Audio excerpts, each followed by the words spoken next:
Sir, start ചെയ്യാം.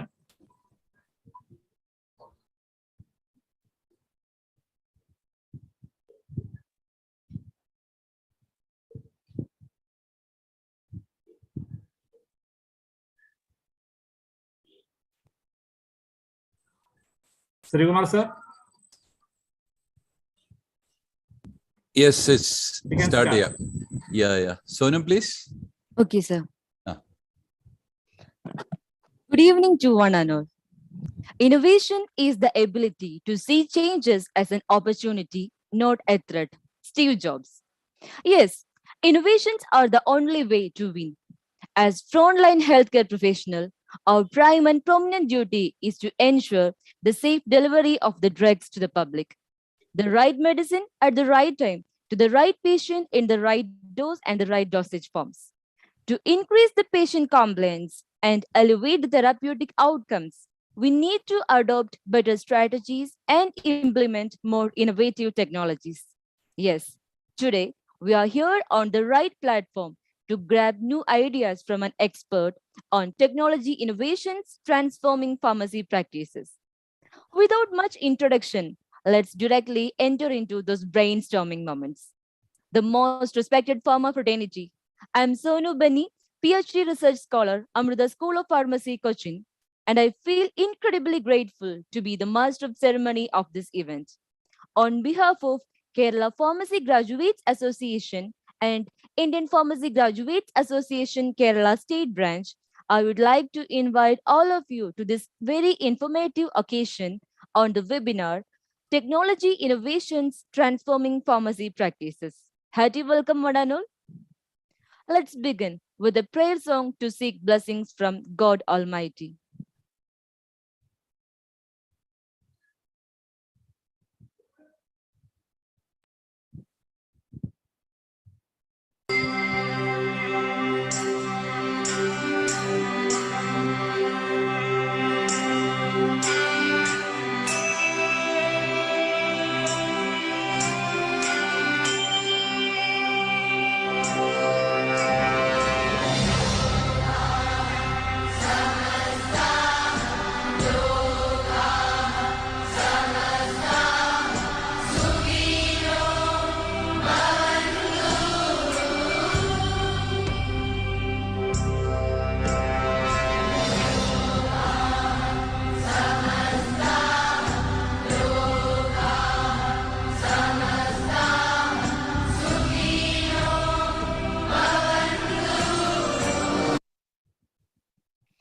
Words are the true expression of heart. It's my privilege to invite a young, vibrant pharma professional, Dr. David Paul, Associate Professor, Department of Pharmaceutical Analysis, St. James College of Pharmaceutical Sciences, Chalakudi, to welcome the gathering. With much happiness, over to you, sir. Thank you, Sonu Beni. Shall I proceed? Yes. Good evening, one and all. First of all, happy May Day wishes to one and all, and also advance Eid Mubarak. Respected Dr. Jayshekhar sir, Sister Betty Carla madam, Dr. P.K. Srikumar sir, Dr. Sadish sir, today's resource person, Mr. Rajesh Thalapparambath sir, dignitaries, faculty members, members from Drugs Control Department, fellow pharmacists, and my dear students who have joined for today's webinar entitled Technology Innovations Transforming Pharmacy Practice, which is jointly organized by KPGA as well as IPGA. I am extremely delighted to be a part and parcel of today's event and address you all. I would like to give my regards and appreciation to all the people who made this occasion a reality. My first professional body membership is from the KPGA. A lifetime membership I took in 2011. Then it's a fortunate to work with Dr. K. Krishna sir, Suvarna sir, and even I just handed over my the entire files to Nasir sir to in Ernakulam, and happy to be in association with the KPGA to be a part of it. Now, For decades, it has been a scenario that pharmacists are underutilized and could be better use their new knowledge and experience to improve the use of medicines. The traditional role of our pharmacists have been preparing and distributing medicines. Now, pharmacists closely works with other healthcare professionals to improve both the effectiveness and safety of medicines. Newly emerging technologies that have made this possible a huge success. Examples include robotics that automate preparation and distribution of medicine, electronic healthcare information, clinical decision support systems, and machine readable coding on medicines packaged. As a result of the use of these technologies, pharmacists in hospitals are working outside the hospital pharmacy and spending more time in medication therapy and management activities compared to traditional distribution roles. So a wide variety of opportunities have been come up for the pharmacists upon the use of technologies and also the challenges. Let me come to my today's duty. A very special welcome for today's chair of the webinar, Dr. P. Jayashekhar sir, President of IPA, a renowned academician and an organizer who truly has set a benchmark for multi-hyphenated achievements. It's an honor to be graced by the presence of such an accomplished personality. We welcome you, sir, for today's webinar. Welcome, sir. I'd like to welcome Dr. Satish Kumar, sir, President of IPGA and retired Drugs Controller of Kerala. The challenges are for everybody. How you deal with them is which makes you stand out. Welcome you, sir. I am so grateful to welcome Dr. P.K. Kumar, President of Kerala Pharmacy Graduate Association and retired Deputy Drugs Controller of Kerala, a multifaceted professional. Welcome you, sir. It's a great honor for me to pronounce that for today we are joined by a fellow pharmacist, Mr. Rajesh Thalapparambath, Manager, Inpatient Medication Management Services, John Hopkins Aramco Healthcare, Kingdom of Saudi Arabia. I am very fortunate to hear his lecture at an international seminar organized by Kerala Pharmacy, State Pharmacy Council at Ernakulam. A special welcome and thanks for accepting our invitation to be as a resource person for today's webinar and guiding our students for the new beginnings. Thank you. Welcome you, sir. Teachers are our idols. They inspire us each day and make us strive towards the route of success. It's my pleasure to welcome Ranjit sir, Vice President of IPGA Kerala State Branch, moderator for today's session, and Rashmi Krishnan madam for today's webinar. Welcome both of you for this webinar. I feel extremely proud to welcome for dignitaries, faculty members, members from Drugs Control Department, and fellow pharmacists for today's event. We are honored to have you all with us. Welcome you all. The Professional Association organizes webinars, especially KPGA, the last talk of Minu Teresa, to enlighten like such webinars and career opportunities in abroad. So to enlighten young minds and promote the participation of students at all levels and they are the future pharmacists. Last but not the least, I welcome all the student participants for today's webinar. I believe that by participating in this webinar, we are in the right place at the right time. Today, let us accelerate the exchange of ideas and scaling up of good practices. Once again, welcome you all. Thank you. Thank you so much, sir. The true passion towards the profession is the driving force to success.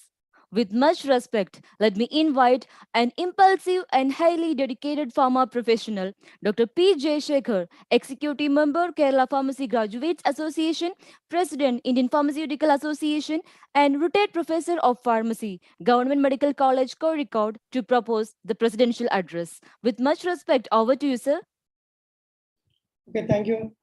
Thank you, Ms. Sonu, for nice introduction. Good evening to one and all.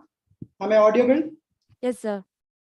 Warm greetings, beloved President of KPGA, Dr. P.K. Srikumar, Distinguished President of IPGA Kerala State Branch, Dr. C.S. Sadish Kumar, eminent speaker of the day, Mr. Rajesh Thalapparambath, Manager Medication Management Service, John Hopkins Healthcare System, and Saudi Arabia, dear dynamic Dr. David Paul, Associate Professor of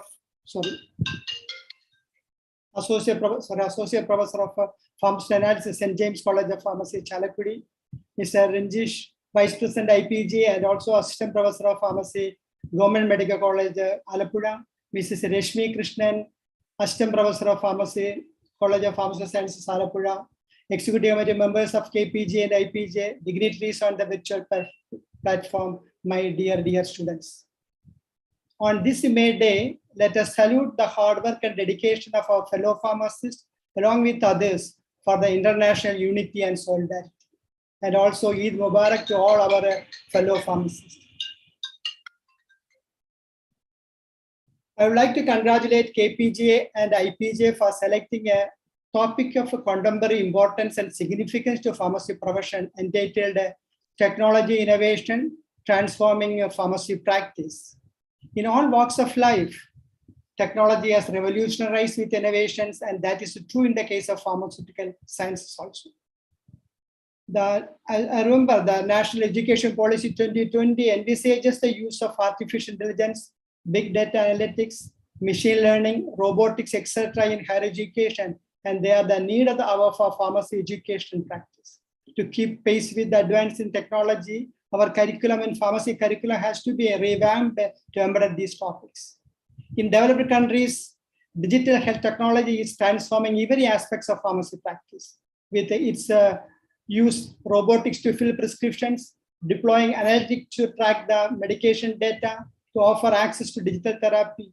Pharmacists, both in the hospital as well as in the community settings, are using a recent developed digital technology to prevent adverse drug events, monitor the use of antibiotics, promote medication adherence, and also technology-based therapy known as like a pharmaceutical cosmetics. We have digiceuticals, uses FDA-approved applications on smartphones, tablets, smartwatches, mobile devices to gather data, provide patients with real-time guidance on telepharmacy, remote dispensing, medication management, counseling, antibiotic stewardship, etc. That means digitalization has become more driven to pharmacy practice in the developed countries. We are fortunate to have Mr. Rajesh, a well-experienced pharmacist in medication management service from prestigious John Hopkins Aramco Healthcare Hospital, Saudi Arabia, with us today. And as you know, Saudi Arabia is well equipped with a high-tech pharmaceutical care service in India. I am fortunate to work in Saudi Arabia in King Khalid University Hospital for 5 years in 1990 to 95. At the time itself, I observed the interest of the government in patient-centered pharmacy practice. Even at 1992, they recruited 3 PharmD from US to start the clinical pharmacy service. That is the interest taken by Saudi Arabia. Now in Asia, Saudi Arabia is the best country having the pharmacy practice service. Now in India, we have very grown in pharmacy industry and research, but Saudi Arabia in terms of pharmacy practice, it's a well advanced, because they have money, they can bring anything in the hospital, that's it. And even there are nearly about 30 universities are there, 20 are offering a PharmD program, and BPharm program is slashed down, and now very few colleges are offering BPharm program. That is the advances in Saudi Arabia. We have a clever and intelligent pharmacist of Indian origin, Kerala origin, working there as a manager in a well-known hospital. So we should feel proud. And I'm sure that Mr. Rajesh should enlighten all of us about the technology-driven pharmacy practice with his rich experience in John Hopkins Aramco Hospital, Saudi Arabia. And then I thank the organizers for inviting me to be part of this scholarly deliberation. Though I am basically a medicinal chemist, I love pharmacy practice. That's in my blood. And because I started my earning with working in Saudi Arabia as a pharmacist. Stay blessed with all blessings to the deliberations here with Mr. Rajesh. Thank you all. Stay safe. Thank you very much. Thank you so much, sir. As we know, Technology and its advancements are always unpredictable and very interesting. We are so blessed to have Mr. Rajesh Thalapparambath, Manager, Inpatient Medication Management Services, Johns Hopkins Aramco Healthcare, Kingdom of Saudi Arabia, as the speaker of the day. Before moving to the session, I kindly remind all the participants to post their queries in the chat box and to utilize the platform for clearing all their doubts. At this juncture, it is my pleasure to invite a masterful and a streamlined pharma academician, Mr. Ranjit C., Vice President, IPGA Kerala State Branch, and Assistant Professor of Pharmacy, College of Pharmaceutical Sciences, Government TD Medical College, Alapura, to moderate the session and to introduce the speaker. With much respect, over to you, sir. Thank you, Sonu. Am I audible? Yes, sir. Thank you. So, namaste and good evening. I am honored to be present here along with my teachers, Dr. Rajesh sir, Kalla madam, Sister Betty Kalla. With the permission and blessings from my gurus, Dr. Jaysharan sir, Sister Dr. Betty Kalla madam, Dr. Kalla madam, Dr. Sadish Kumar sir, Dr. Sri Kumar sir, and other honorable dignitaries and fellow pharmacists. Welcome to this scientific webinar. Today's topic is technology innovations transforming pharmacy practice, jointly being organized by KPGA and IPGA. No doubt that science and technology has contributed immensely to the advancement of mankind. It has not only made our life quite easier, but also safer. Technological development in the field of pharmacy practice is no way different. With the development of artificial intelligence, robotics, and digital technology, the pharmacy practice is being transformed. The use of modern technology and information systems help pharmacists serve patients faster and significantly reduce the likelihood of errors. Dear participants, we are delighted to have with us Mr. Rajesh Thalapparambath, MPharm LSSG, a highly experienced person in handling modern technology in the field of pharmacy practice. He will be taking us through the various aspects of technology innovations in the pharmacy practice. Mr. Rajesh Thalapparambath hails from Calicut, Kerala. He completed his B.Pharm in 1995 and M.Pharm in 1998 from Faculty of Pharmacy, Sri Ramakrishna Institute of Paramedical Sciences, Tamil Nadu. He also has obtained Green Belt in Lean Six Sigma from Exemplar Global USA and ASHP ISMP certification on medication safety. He is presently working as Manager, Inpatient Medication Management Services, Johns Hopkins Aramco Healthcare, Dehrar, Kingdom of Saudi Arabia. He has been handling different responsibilities in clinical, non-clinical, and administrative areas. Rajesh Thalapparambath has worked as decentralized pharmacist for coronary intensive care unit, surgical intensive care unit, neonatal intensive care unit, pediatric intensive care unit, and other general patient care areas. He has hands-on experience with the implementation of pharmacy automation and informatics system implementation, including SAP Healthcare, Epic Healthcare, automated drug dispensing system, etc., which he will be covering in detail in the webinar. His research interests are in the development of professional, community, hospital, and clinical pharmacy in developing countries, technology innovations and pharmaceutical care, healthcare economics and related projects, adverse drug event monitoring and reporting, drug-induced diseases, and quality improvement in healthcare. He has also served as member, Pharmacy Quality Improvement Team, senior member in Pharmacy Advisory Council, and in many committees responsible for reviewing the clinical pathways. He is well experienced in vancomycin dosing, TPN ordering and monitoring in adult population, and the process of medication reconciliation. He has also served as preceptor in hospital pharmacy and internal medicine for students from King Faisal University, Saudi Arabia. He has also served as pharmacist champion, unit-based patient safety program for intensive coronary care unit at Johns Hopkins Aramco Healthcare under the direct supervision of Armstrong Institute, United States of America. Mr. Rajesh has been an invited speaker for many conferences and international seminars. He is also actively involved in pharmacy service departments, continuing professional development program, and have provided number of clinical teaching sessions within the organization. Mr. Rajesh is actively involved in professional organization. He is a member of European Society of Clinical Pharmacists and many other associations. We are happy to have with us today a highly experienced person. I hope this webinar will be a learning experience to all of us. Wishing all of you a good learning experience. I welcome Mr. Rajesh for this. Mr. Rajesh, please take it forward.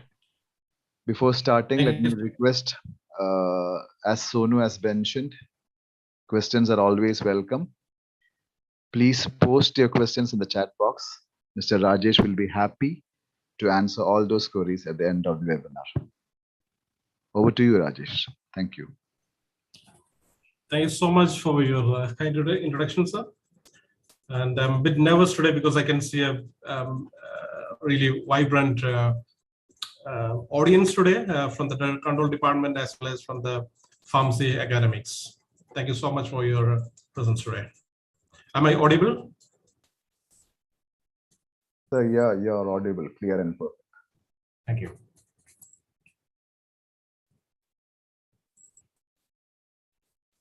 Is it visible now? My screen is visible. Yes, sir. Please. Thank you so much. So actually, Dr. Jayesh as well as Dr. David has given a wonderful introduction about what I'm going to talk about now. So I think I can just make it very short. We'll talk about the different technology innovations in pharmacy practice, which we very commonly use in most of the hospitals abroad.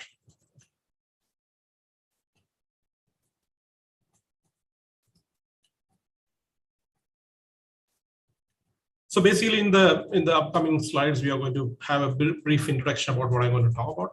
We talk about the Institute of Medicine reports, which is I cannot start my presentation when if my talk is about the medication safety or the automation. I will not start my presentation without these two reports from the Institute of Medicine. We'll talk about the electronic health records, computerized provider order entry or computerized physician order entry. We talk about a little bit about the clinical decision support system used in the CPOE, dispensing technologies used in the inpatient as well as in the ambulatory settings. We talk about the point of care barcoding as well as radio frequency identification or something called as RF IDs. This is something every pharmacist need to read actually. Institute of Medicine report. There were two reports published by the Institute of Medicine USA. The first report was published in 1999. The title was "To Err is Human." And actually, when the first report published in 1999, actually, the media and the public were really shocked because of the contents provided by this report. They talk about enormous number of medical errors happening in the US healthcare system. And out of that, the largest set of medical errors were related to the medications, which we call it as a medication errors. And they say that approximately 7,000 deaths happening annually in US healthcare system only during 1999 or the year before due to the medication errors. And this is a huge number. So when this number was out, the public was really shocked. There were a lot of discussion. There were a lot of media reporting related to this first report from the Institute of Medicine. And then one of the suggestions which is made by the the first report, Institute of Medicine report, was to implement the proven medication safety practices, followed by the second report, which was published in 2001, Crossing the Quality Chasm, a new health system for 21st century. This is another remarkable report from the Institute of Medicine, which is really relevant for our today's topic. And the second report from the Institute of Medicine, they emphasize on the use of health information technology for redesigning the whole healthcare system in US. And some of the suggestions were automation of patient-specific clinical information, which includes the implementation of electronic health records, EHR, as well as computerized provider or prescriber order entries, or CPOAs. In a nutshell, the themes from the Institute of Medicine reports, they talk about we have two reports now, which is the first one is from 1999, and the second one from 2001. They talk about the human factor engineering as well as re-engineering to evaluate and improve the safety, efficacy, as well as the robustness of the current work system on those days in US healthcare. And also these reports talk about the healthcare information infrastructure as well as the re-infrastructure, which have improved interoperability within and across the system. Meaningful use of health information technology for the benefit of the patient, for the patient safety, and which will allow or guide the clinical decision supporting. And also patient information, how you protect the patient information, so how you confidentiality of patient information, because in countries like US or the Western world, confidentiality, patient information they give a lot of importance for that. So ensure the privacy as well as the appropriate use of health information was another element in the Institute of Medicine reports. So why do we use the technology? Why somebody suggests? Why don't we just follow the very old traditional way of practicing medicine? We need to change. There is an imminent need to transform the medication use process to improve the efficiency as well as reduce susceptibility to the human errors. Human errors are very common in healthcare system, especially if you're working in a very busy healthcare system. Look at the statistics, approximately 25,000 errors are happening annually in hospitals. If you are a place or if you have a system which dispense more than 5 million doses of medications, you might experience approximately more than 25,000 of errors annually. And when it comes to the outpatient pharmacies or the community sector, if you have a pharmacy dispensing 250 prescriptions. So when I talk about the 250 prescription, it's not the 250 paper-based sheets. It's about 250 items of prescribed medications. So you have a pharmacy, if you have a community pharmacy dispensing 250 medications in a day or more than 250 medications in a day, you are likely to experience approximately 4 errors on daily basis. Can we just think about all these statistics? Can you just plot this statistics back to the Indian environment? I was trying to get some data from different sources, but unfortunately, we don't have a habit of keeping those records. We don't have a habit of publishing those reports about the medication errors happening in our healthcare system. It needs to be changed. So coming to the healthcare informatics, this is one of the one of the most commonly utilized term in nowadays now. So basically, the healthcare informatics is an interdisciplinary study of design, development, adoption, application of IT-based innovations in healthcare services, delivery, management, and planning. So pharmacy informatics is one of the subtypes, one of the component within the healthcare informatics. So we'll have, if you go to the different, big hospitals nowadays, you will see there is a big department which is called as a healthcare informatics. And under that, you will find a person sitting, 1 or 2 persons, or the team sitting in the pharmacy, which collaborate all the informatics related things. They call it as a pharmacy informatics. So nowadays, you can see the healthcare system is really complex.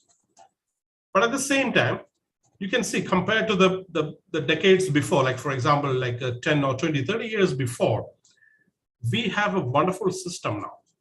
Our healthcare system is more effective compared to the previous years. But at the same time, when it becomes more effective, it has become more complex too. So why is it becoming more and more complex nowadays? Just because we use a lot of complex systems in the hospitals, including the information technology. We use the newer medications, we use the newer treatment protocols, we use the biological products, we use the biosimilars, etc., and the different treatment protocols. So we are working, all of us as a healthcare professional, we are working in a very complex system. And when we talk about the complexity in healthcare, always we tend to compare with HROs. HROs means high reliable organizations like atomic energy as well as the aviation industry. So we always compare, especially when you're talking about the medication errors, we always tend to compare the expenditure in healthcare for the safety comparing to the one in atomic energy or in the aviation industry. But actually the expenditure we spend for promoting the healthcare safety is much less than compared to the atomic energy or aviation industry, even though we deal with a lot of patient life. So what are the important components of medication management? Now, probably in Indian context, when we talk about the medication management or the medication, we just talk about the pharmacy. Pharmacy is just a component. It's a small component in the medication management process. If you happen to have an experience in one of the organizations where international accreditations are live, for example, the Joint Commission, etc., the whole medication management process is a part of pharmacy's responsibility. So when I talk about the medication management process, it starts from the procuring all the way to the monitoring or dispensing the medication to the patient. So very important components of the medication management system nowadays is the medication ordering process. That means the prescribing, the dispensing process, the administration, documentation, as well as the monitoring of this medication. So every components in the medication management system can be automated, or we can utilize a lot of technology to safeguard the patients in any of these components. So let's start with the ordering process. Let's start with the ordering process. So what are the common element in any of the big hospitals nowadays? They have electronic health records. I'm sure that we're all experienced with the traditional paper-based ordering system in our Indian context. That means we make all the medication orders, the prescriptions, the charge, and each and every component or each and every aspects of patient care will be documented by handwritten documents in our hospitals nowadays. So what's happening in the EHR or the electronic health record is that you just transfer all those data, all those documentation to an electronic form. So basically, this is just a copy of a paper-based documentation, but it's not actually a copy of the paper-based documentation, because you cannot just say that it's very similar to the paper-based one, because these systems, the electronic health records, are smarter systems.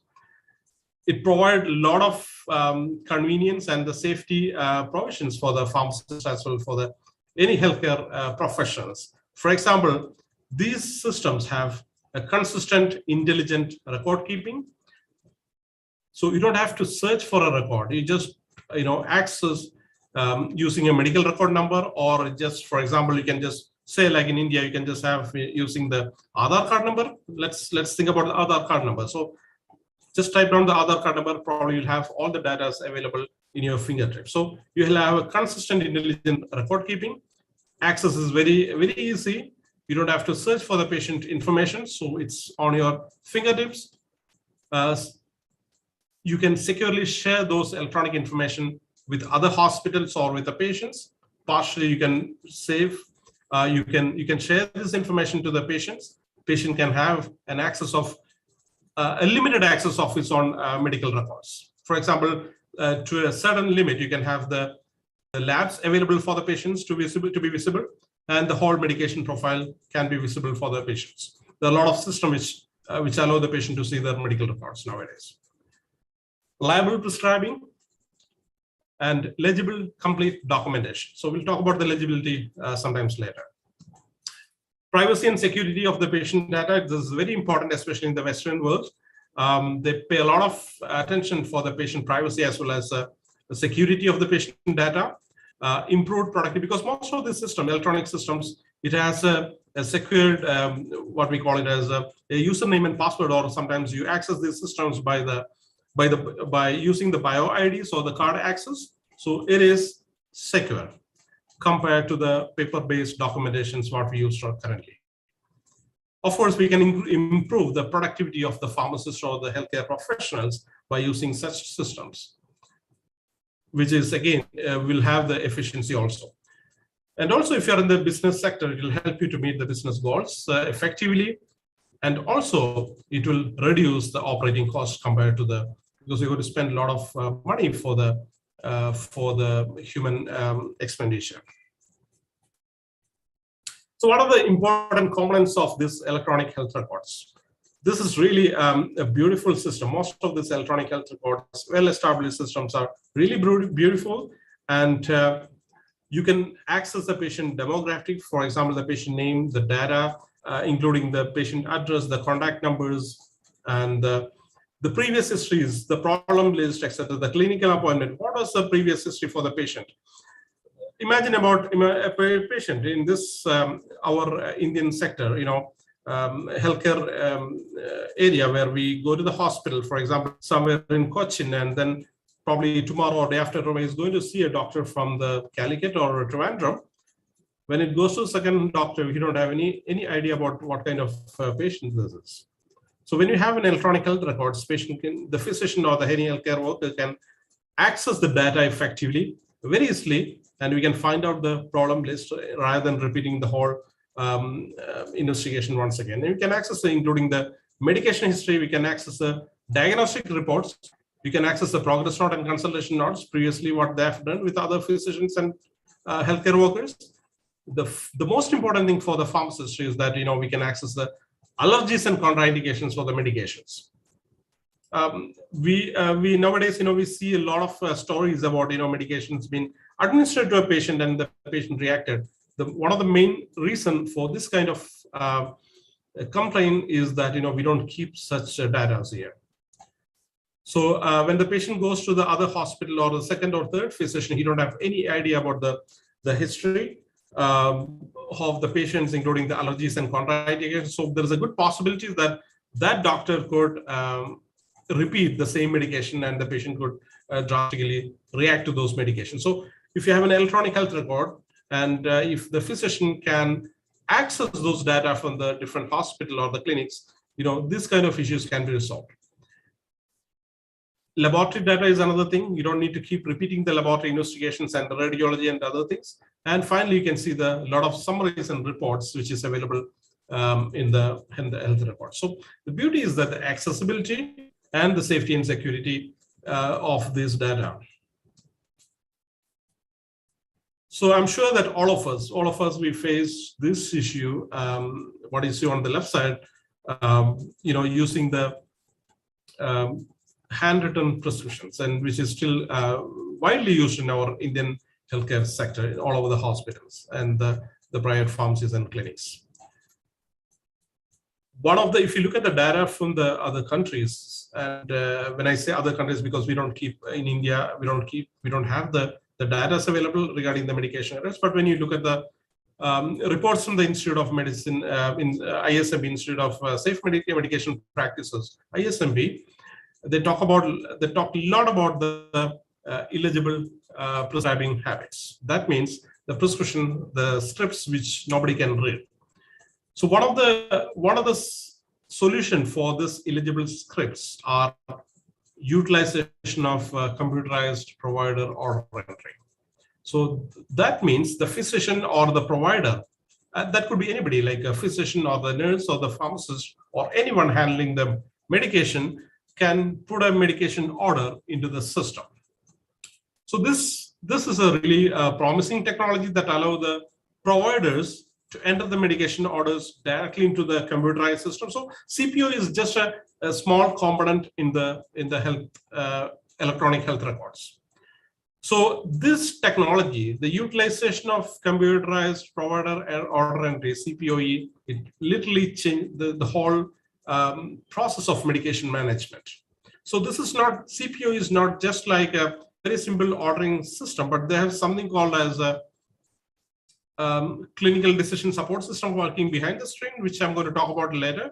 So what's happening in the CPOE is that the physician or the provider make an order in the system for the medications. That could be the provider could be a physician or the pharmacist or nurse or a respiratory therapist or anyone legally authorized, or a dentist, anyone who is legally authorized to provide healthcare services.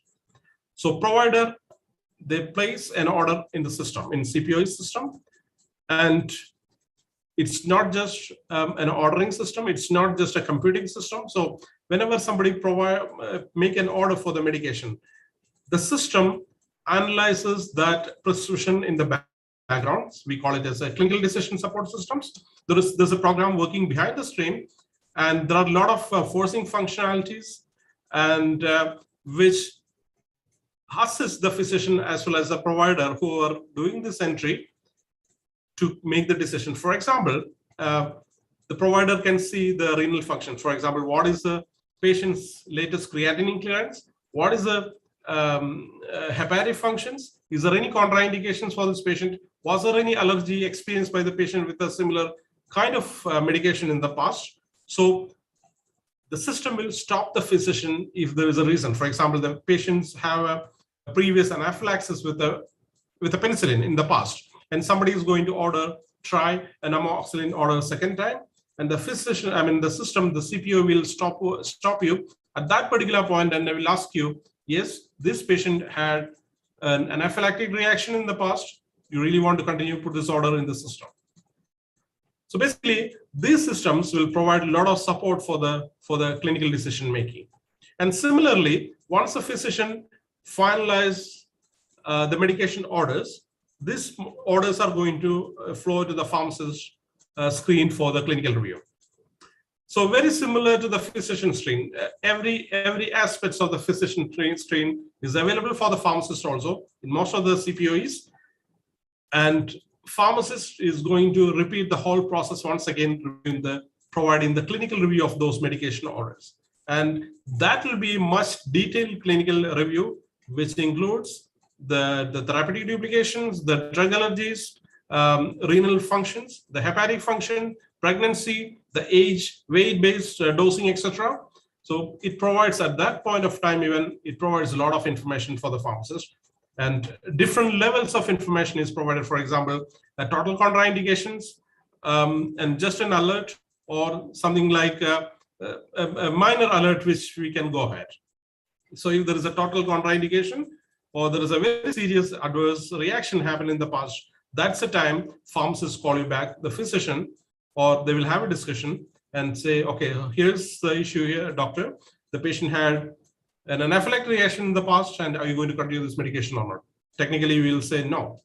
And at that point, pharmacists will stop that prescription, and the pharmacist will be documenting a clinical intervention, and that's it. So it will not go to the dispensing process. But if there is no issues, flow to the pharmacist for the dispensing process.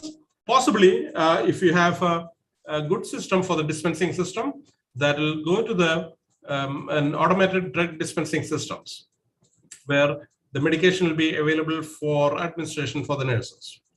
So this is how a CPOE works in most of the hospitals. So we'll have providers, which include a physician or the pharmacist, nurse, or any dentist or any other staff, healthcare provider who is authorized to provide the healthcare services. Then it comes to the pharmacist for clinical review, and finally it goes to the dispensing.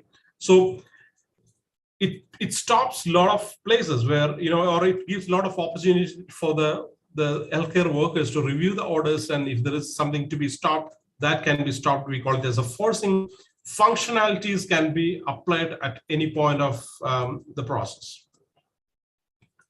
So we call it as the system working behind the screen, we call it as a clinical decision support system. So these systems are designed to be a direct aid to the clinical decision making for the physicians or any of the healthcare providers. And they provide individual patients are matched to a computerized clinical knowledge database. And the patient-specific assessments and the recommendations are then presented to the clinician or to the patients for decision. So basically, in a simple way, you can say that, you know, once the physician put an order in the system, a medication order in the system, it will give you a pop-up that the patient had an anaphylactic reaction in the past, or there is a contraindication, or there's a therapeutic duplication. Patient is using same kind of beta blockers, or the patient is using same kind of cough syrup. So these kind of alerts are provided to the providers, to the physicians, or the pharmacists, or the nurses, including. So this is called as a clinical decision support system. So if you're looking for any electronic health records or any electronic system in healthcare, that should have a smart clinical decision support system. So what are the important components of a clinical decision support system? So it provides support for the diagnostics. It provides an alarm system. That means it gives a lot of alarms and pop-ups. But one thing we should be very careful for the alarm system is that it's about the alarm fatigue. That means if you have hundreds of alarms coming up through the system, there's a tendency for the physicians and the healthcare providers just to click OK and go ahead. So we call it as an alarm fatigue. That's possible in the healthcare. So there is something, so you need to know, or you need to limit the kind of alarms produced by the system. So to what extent you need to alert the physicians or the healthcare provider. Individually, you have to make a decision in each and every organization. So you can suppress some of the alerts in the EHR. And also the clinical decision support system helps the physician for the disease management, as well as for us, the most important thing is that it helps a lot for the medication management. So I'm sure that some of us, we are already experienced in the traditional Unidose systems. So let's come to the dispensing part of the medication management process now. In the traditional Unidose system, I'm not sure how familiar with this system is in this part of the world. I haven't seen any hospitals using the Unidose systems in this, especially in India. But I've been experienced this since I joined with the Saudi Aramco Medical Services Organization, currently known as Johns Hopkins Aramco Health Organization. So we've been using the traditional Unidose system for so many decades. So that means we have a central pharmacy. Probably some of the hospitals will have satellite pharmacies. And in old traditional system, we used to follow the paper-based documentation. That means the physician used to write a paper-based orders that will be either transported to the pharmacy or faxed to the pharmacy.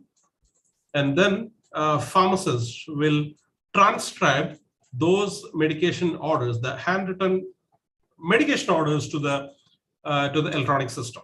Or in older system, they still use the paper-based documentation for making the medication profile. And then we provide the medications which is required for the next 24 hours, dose by dose. That means if you have a medication order for every 6 hourly to be used, that means for the next 24 hours, you are going to supply those medication doses, which is required for the next 24 hours only. That means only 4 doses will be supplied to the nursing areas. So this is what we call it as a Unidose system. So usually this Unidose medication pouches are really with a medication name, generic names is used, and it has medication expiry date and the lot number. Sometimes if you're doing the repacking in the organization within the hospital, you do an internal lot number. And these medications are provided to the nursing stations through a cart fill or cart exchange system. So every day, you're going to spend hours and hours for looking at the report. You will prepare the medication, which is required for the next 24 hours. And at the specified period of time, for example, you can set the time like 12 o'clock in the noon or 4 o'clock in the afternoon. You transport all those medication which is required for the next 24 hours to the nursing stations. And you're going to bring back the old medication. You're going to check the medication which is left out there. And you're going to bring back those old medication which you sent yesterday back to the pharmacy. Okay, so then you have to account for all this medication which is unused. You have to put it back to the system. So this is a very tedious process which is practiced in the traditional Unidose system, which took a lot of human, the manpower. It's really time consuming, and there's a scope for medication errors too. So this is what's happening in the traditional Unidose system. So nowadays, if you look at the modern built hospitals, most of these hospitals, they are totally stepping away from the traditional Unidose system. They are looking forward for implementing the dispensing technologies in the inpatient areas. So since 2000 or like 20 years before or 30 years before this, the countries like USA, they started using the dispensing technologies in the hospitals.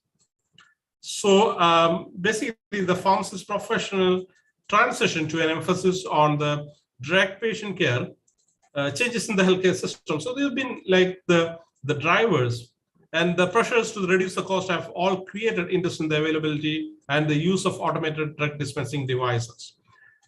So basically what happened in those countries where they finally decided after so much of a struggle, especially after the Institute of Medicine reports, they decided to deploy pharmacy services to the nursing stations or to the patients. So now they have taken away all those clerical activities or the logistics activities to the pharmacists. So they utilize the available technologies. So pharmacy automation is a reality now. So the market size is really huge, and it was like 4.8 billion in 2020, and we are expecting almost like 10% growth in next 6 to 8 years. So basically what's happening in such hospitals where they utilize the dispensing technologies, they're going to have a system which is very similar to this. The one you see in the screen is utilized by the anesthesiologists in the operating rooms. So we have different kind of machineries now from the different sources. So it looks something different actually. So automated systems are designed to centralize the filling of individual patient prescriptions and the Unidose medication orders, decentralized dispensing, and the other purpose.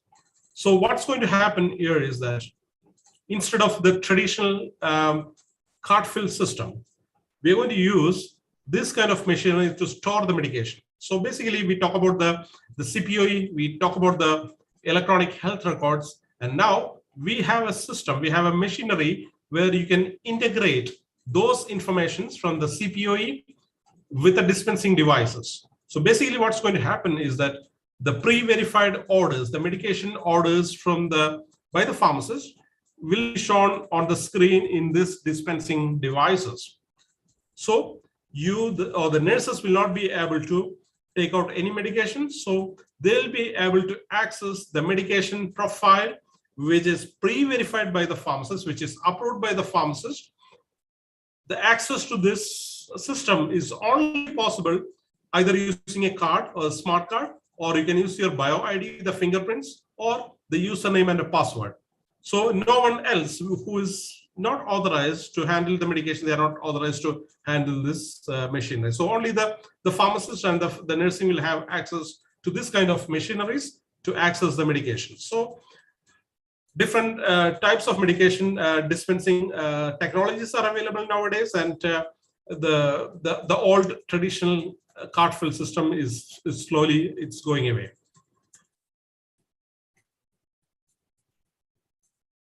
And similarly, we talk about those the technologies which I've explained is related to the inpatient dispensing or the inpatient medication orders, but even for the ambulatory services, that means for the outpatient dispensing also, you can see a lot of the automated drug dispensing systems are available now. So basically what's happening in such environment is that physician makes an electronic prescription, and then physician is going to give from the clinic. You're going to get as a patient a small card with a barcode.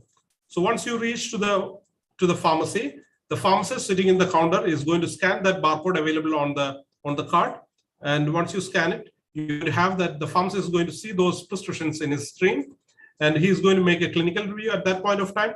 If there's anything to be discussed with a physician, of course, he can call back the prescriber. If not, straight away the pharmacist can approve those medications to be dispensed. So once it is approved by the pharmacist, the message will be flowing towards a dispensing, or what we call it as a automated drug dispensing system server. So from there, the medication will be dispensed by this robotic system, and it will be transported through a conveyor belt all the way down to the pharmacist counter. So it makes a lot of the life easy for the pharmacist sitting in the counter. He don't have to get away, or you don't have to get up from the seat and search for the medication. And the system is going to pick up the right medication, the right quantity, and dispense all the way down to the patient or the pharmacist counter. So what the pharmacist is going to do at the sitting in the counter is just explain the medication, provide an extensive patient counseling. He's going to save a lot of time searching for the medication. So these kind of dispensing technologies are also available. So now going back again to the traditional Unidose system in the hospitals, you can see the difference here. Like you have operating rooms, so the operating suites in the hospitals. You have the nursing stations in the various levels. For example, the acute care areas like EMS. You have the emergency services. You have the critical care areas. You have the non-acute areas in the hospitals. So if you look at the traditional Unidose system, and if you are in a hospital or in the operating room, surgical area, you're going to see the 100% of the medication kept as a flow stock. When you say flow stock, it's been kept in the area, and there is a very minimal control over that medication, which includes controlled and narcotic medications. Some of the medications are kept in the operating room itself, or some of the medications are kept in the common work area, which is accessible for the nurses as well as for the anesthesia technicians.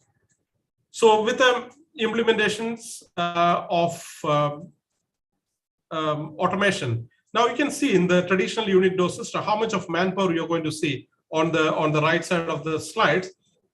We used to work with almost like 7 pharmacists in the daytime, with a couple of technicians supporting us. So this was our old system before the automation, before like 2004, 2003. And in the afternoon, we used to have 4 pharmacists working with the support of 1 technician, and in the night we used to have like 2 pharmacists working without a technician. So this was our system. So we spent extensively, we spent a lot of human power resources for preparing the Unidose, traditional Unidose system. And finally, we were looking at, during the 2003, 2004, we were looking at different systems, so different hospitals abroad, and we were looking at the ASHP reports about the medication errors, and we were looking at the Institute of Medicine reports, different reports from the international organizations, ISMB, etc. And finally, we decided that let's go for an automation. So by 2004, 2005, we have completely automated all the nursing stations with our automated drug dispensing systems. So the whole inpatient area was automated, implemented with the automated drug dispensing system. So you can see how does it works actually. So if you are now operating theaters, the 100% of the medication now in the controlled, highly controlled environment. So no one can access those medication apart from the healthcare workers. So for that, they need to have a username and password, or sometimes they need to have some hospital, they use a card, smart cards, or the BioID, the fingerprint can be used instead of the cards. So this is how they access the medication. So when you open the system, so you'll have the medication ready, already pre-verified medication profile will be available for the nurses to access now. So in other ways, you can say the nurse will not be able to remove the medication on account of the patient, which is not available in the patient medication profile. So this is how the system works, either in the operating theaters or in the nursing wards. Now we have almost like 80 to 85% of the medication which is required for any nursing area deployed in those machines in the automated drug dispensing system. And then a small amount of the medication, like 15 to 20% of the medications are still we supply as a Unidose system. Most of those medications are like a non-sterile compounding area, which is a reconstituted medication from the sterile compounding area from the IV rooms.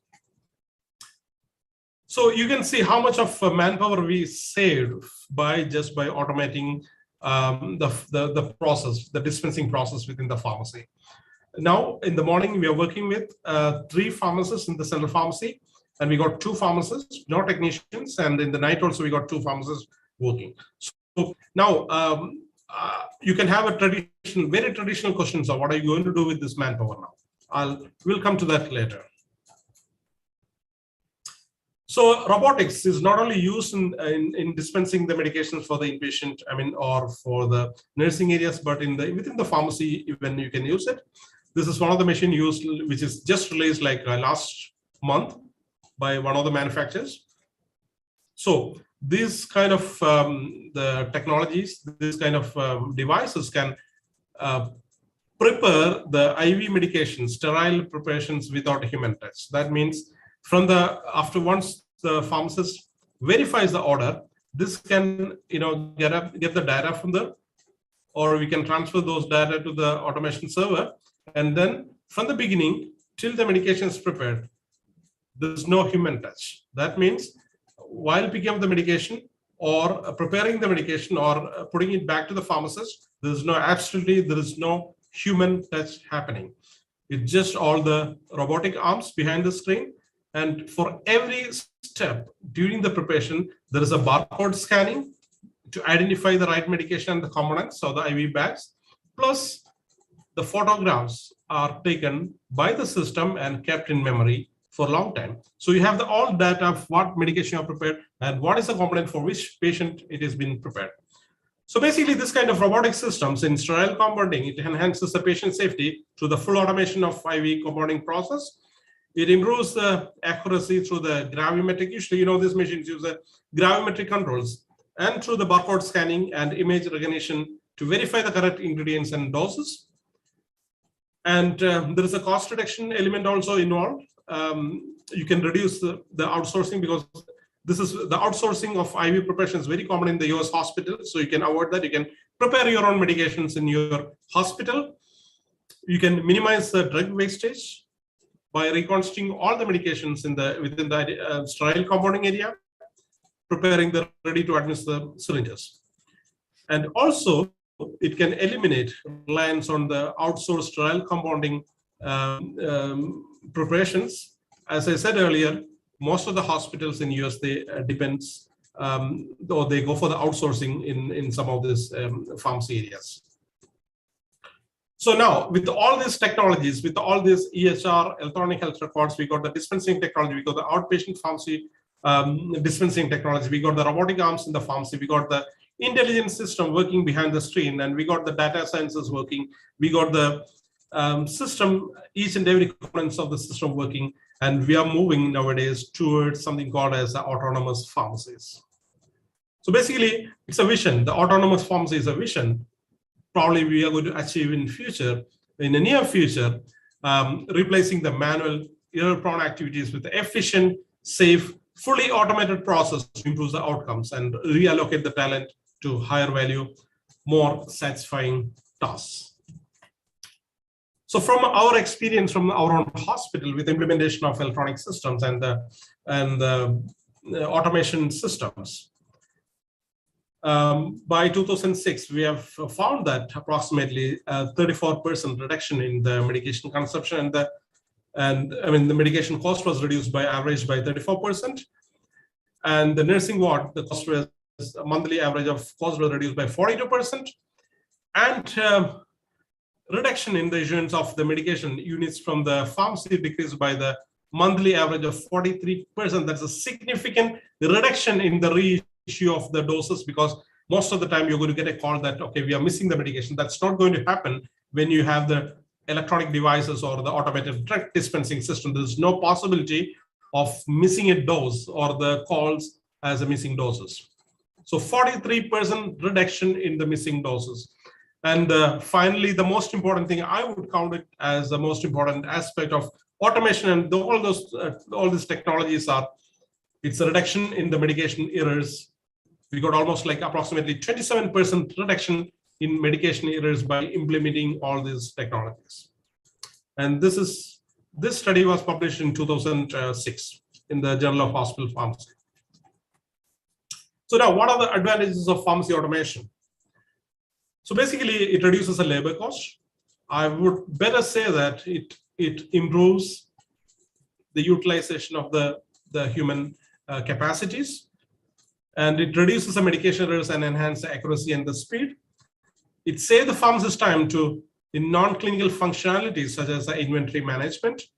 Pharmacists can spend more time with the patients, thereby enhancing the patient experience. So this is a very common question you're going to get always when we talk about the automation, implementation of electronic systems in every part of the world. What are you going to do with this stuff? What are you going to do with this pharmacist? So the purpose of automation is not for cutting the human talents. It's just to reallocating the pharmacist talent. So what have we done since 2004? We have done a lot of work behind the screen.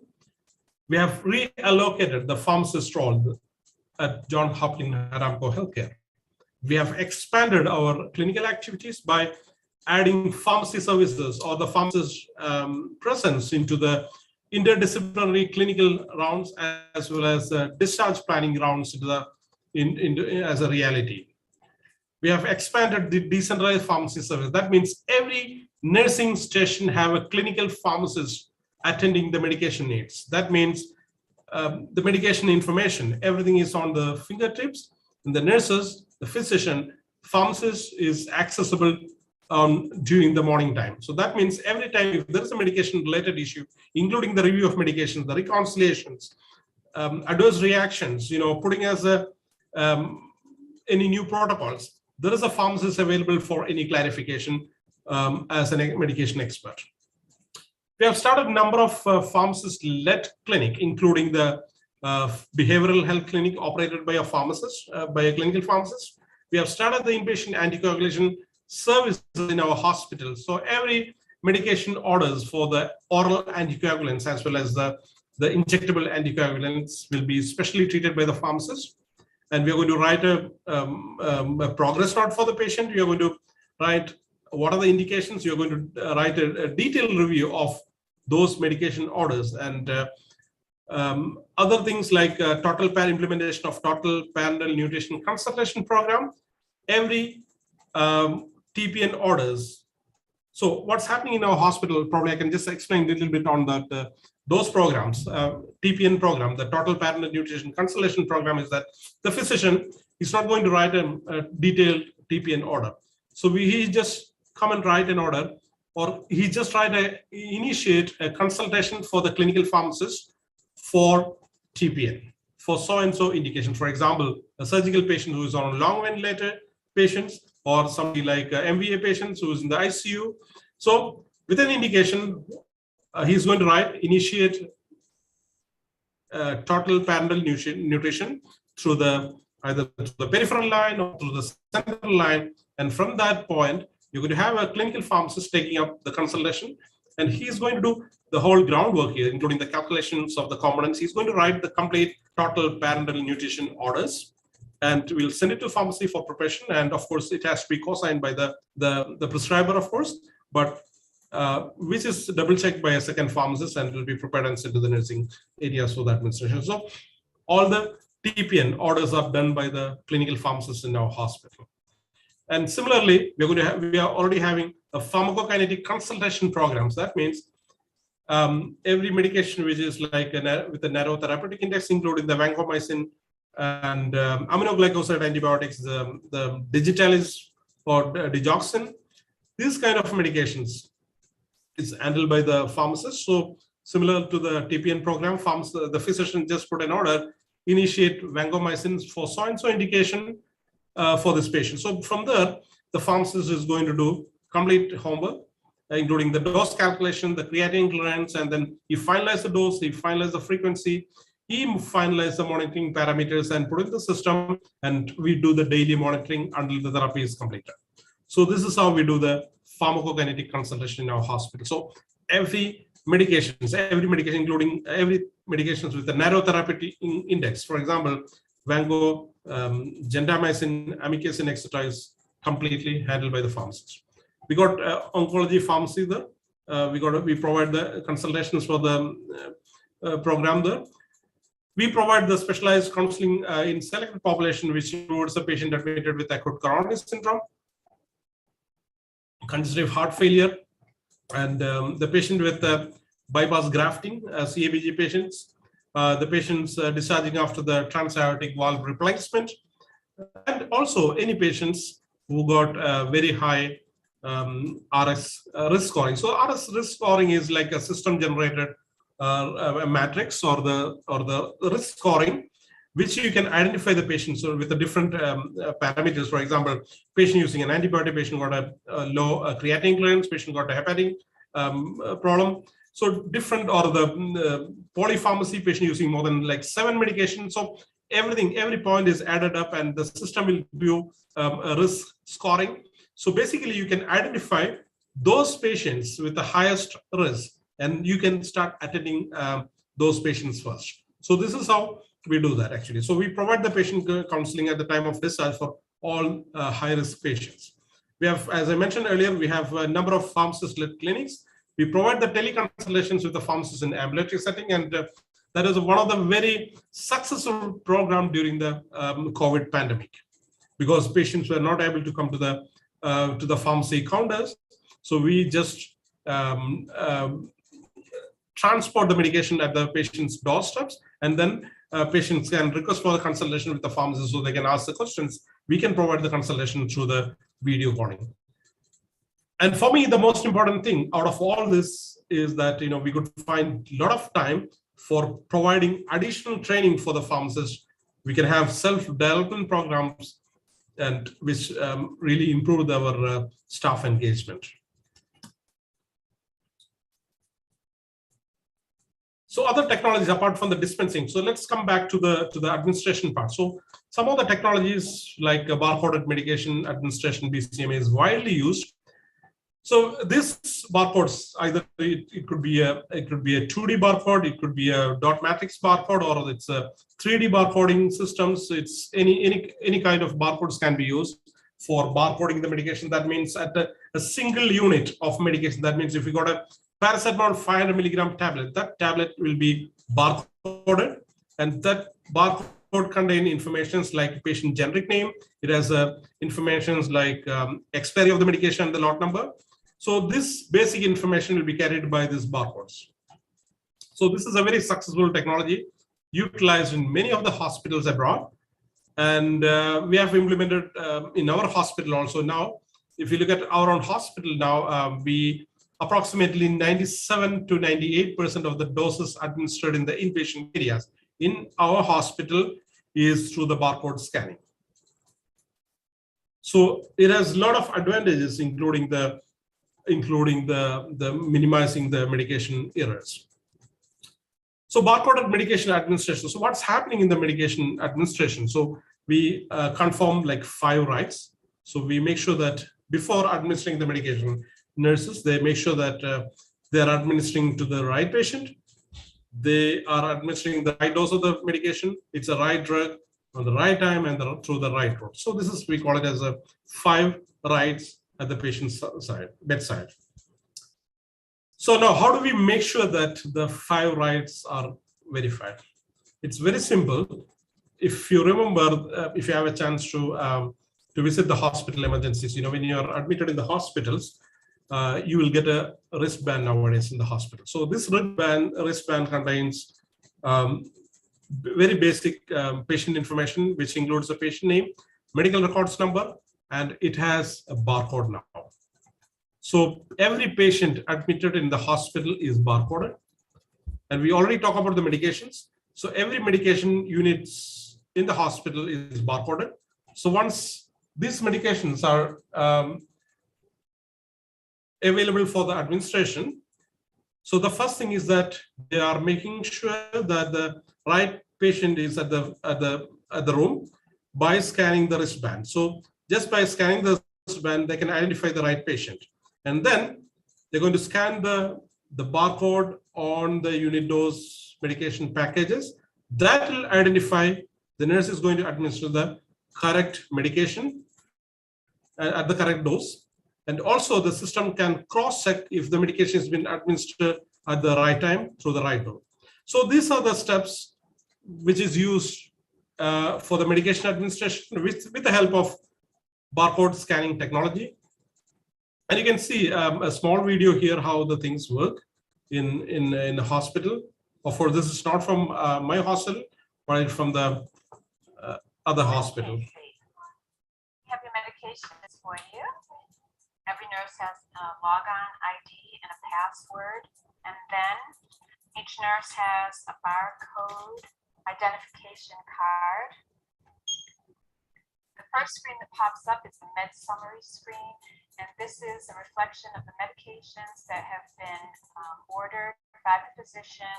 Next, we are going to go to our active work list, which is a list of the medications. So this patient, basically, he got a medication profile already pre-verified by the pharmacist.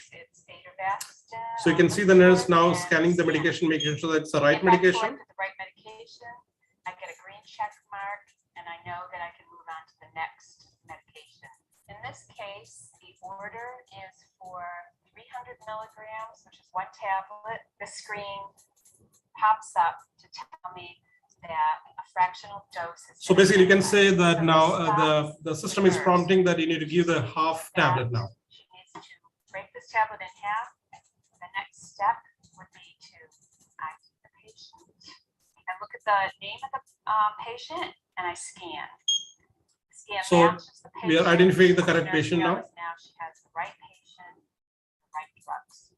If I were to choose the wrong medication, I would scan. So basically, you're going to have a hard stop at that point of time if you are trying to administer wrong medication, which is not in the medication profile. Scan the wrong patient, then this warning box would pop up and I would stop immediately. So this is how the medication or the barcoded medication administration is happening at the bedside.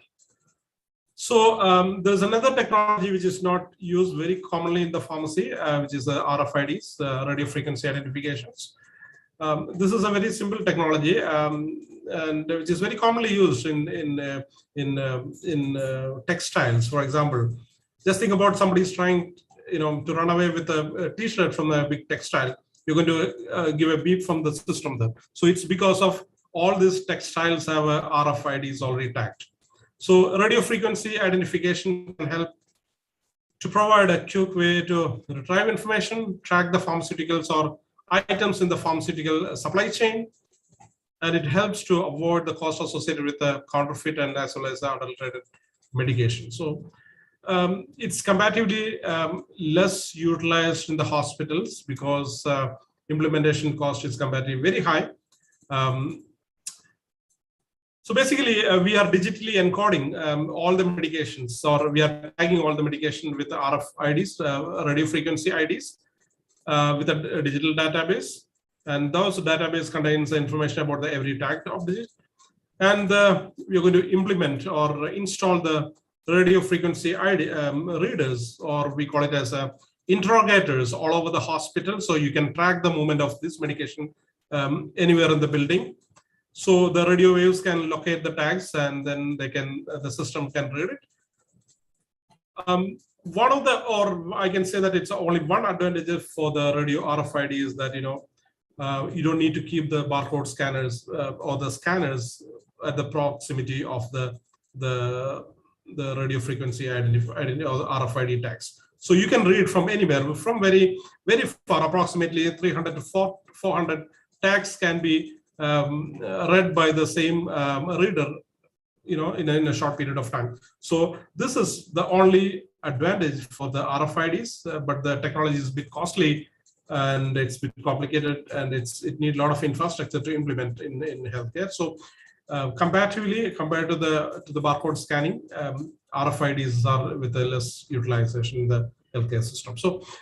So when it comes to the medication administration back again, so you're going to have the patient identification, you're going to scan the medication with the barcode, check for halted. If there is a right medication or if there's a wrong medication sent by the pharmacy, you're going to stop there. If not, you just proceed with the administration. And finally, you're going to document the medication administration. So this is what's happening at the medication administration. So medication administration records, MAR. It's I'm sure that we are very familiar with the paper-based documentation, like a big sheet written with a lot of medication, the handwritten medication administration. So basically, what's happening in the electronic environment is that the orders, which is already pre-verified by the pharmacist, will be shared by the nurses as a medication administration record, similar to the automated drug dispensing system. So once the medication is verified by the pharmacist, clinically reviewed and verified by the pharmacist, that will be shared by the two parties. One is the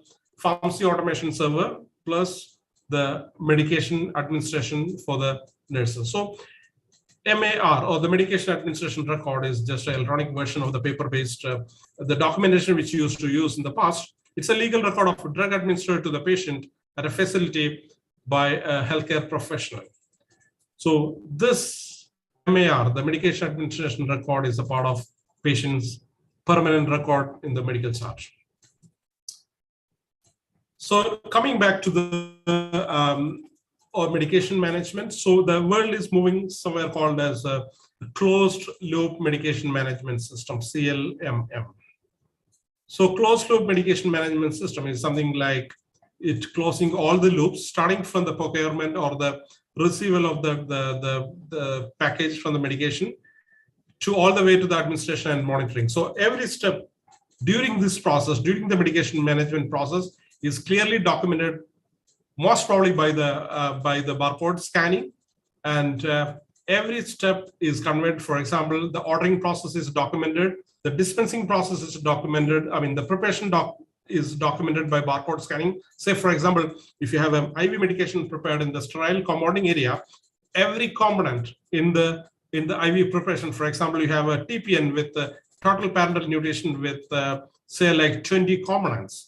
Every components, these 20 components are barcode scanned, plus some of the system, as I told earlier, it has a photo documentation also. And then during the dispensing, it's going to be barcode scanned. During the administration, again, another barcode scan. So that means every step during the medication management is documented clearly in the system, and you can retrieve those information at any time you want, probably even after 10 years, you can retrieve those information. You can find out from which batch number it was prepared. You can find out who prepared it, what time it was prepared, which nurse administered the medication at what time. So all the information can be retrieved even after like decades. So this is what we call it as a closed loop medication management system, so which is utilized in many of the hospitals nowadays.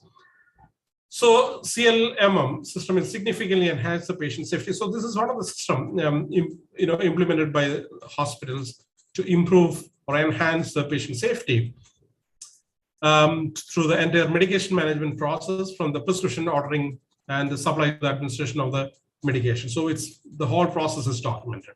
So the purpose of all this technology, the implementation of these technologies to improve the patient safety. You can see that the implementation of electronic medical records and the BCMA technologies improved the patient safety by decreasing the overall rate of adverse drug events and the rate of transcription errors, so which is very common in our Indian environment.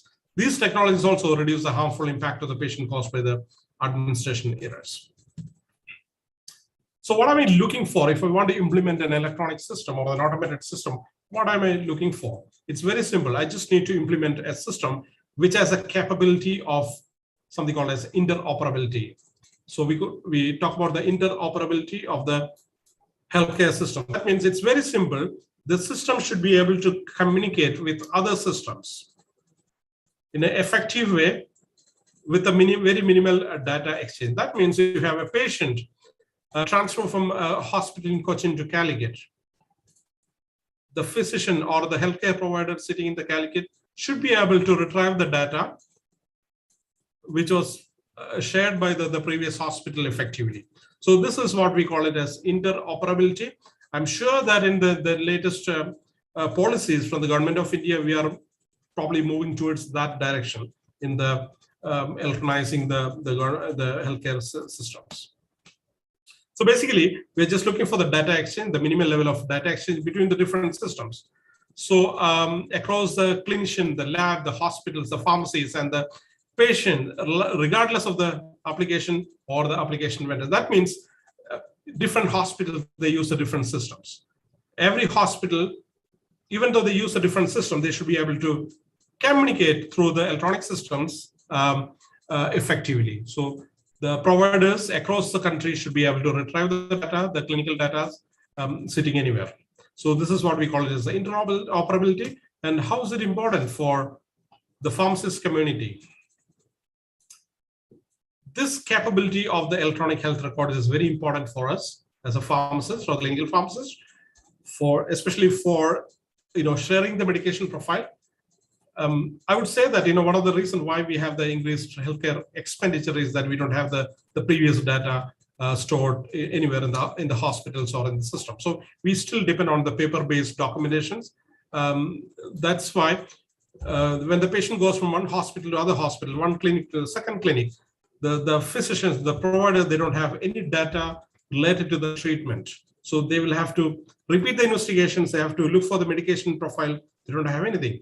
So we should be able to share those medication profile with the other hospitals, other healthcare providers, the clinics, and the individual physicians. Medication reconciliation. When we look at the data from the different hospital, different part of the world, is that this is one of the place, or the transition of care is one of the places where the hospitals, the patients experience a lot of medication errors. It's a risky area. The transition of care is a very risky, high risk area, especially when the patient transfer from the different care levels. That means from the ICU to the regular flows to the discharging home, or transferring one patient to another hospital.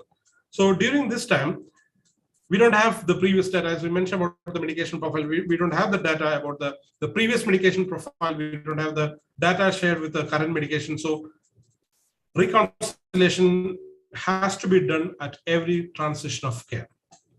And other thing is that, as I earlier mentioned regarding the data exchange of allergy and the contraindications, so the patient database should have the updated data of the medications, drug, as well as the contrast media allergies and the contraindications. So this interoperability is very important for the pharmacy practitioners across the world, because it will provide the patient history clearly for them.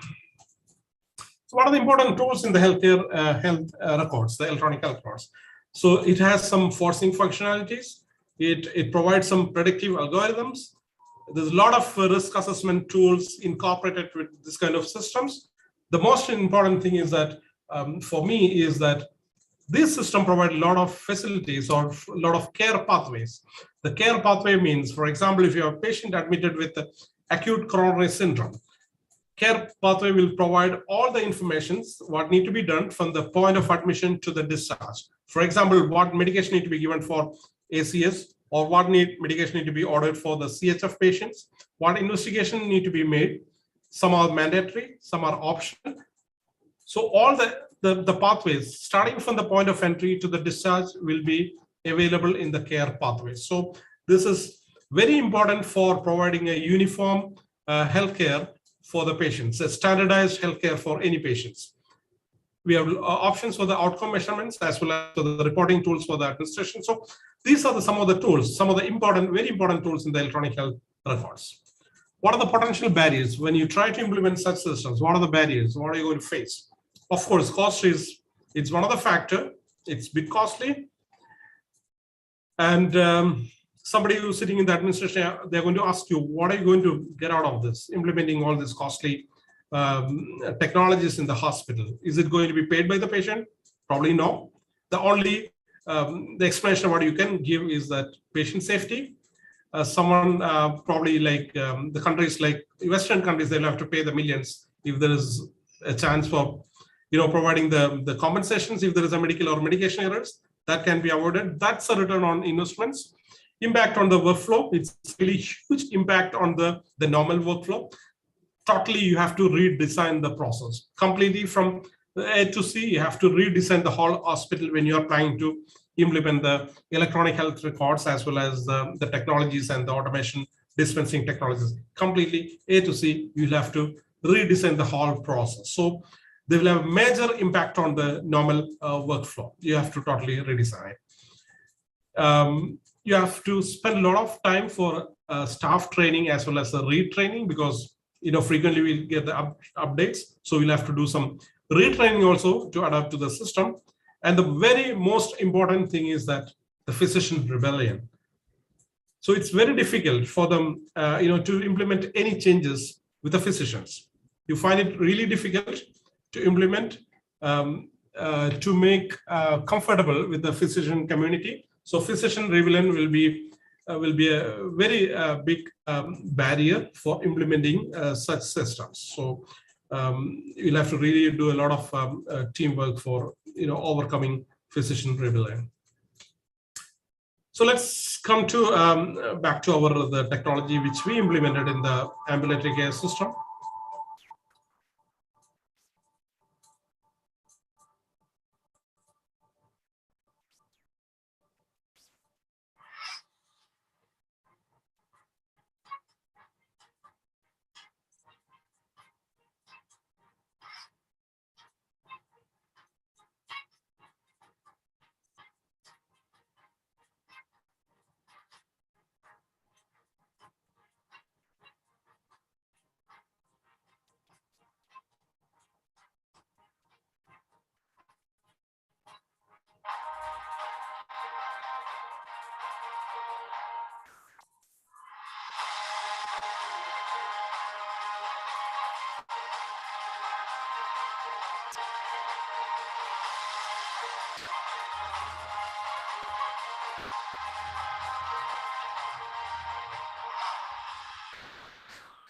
So basically, this is our state-of-art ambulatory care pharmacy, and basically this is one of its kind outside US, and for which we received the Patient Safety Award from the Ministry of Health in 2017.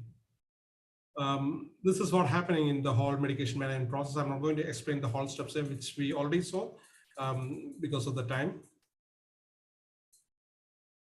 Actually, the technologies, when we talk about the medication management technologies, actually, we faced really the utilization of such technologies during the COVID pandemic.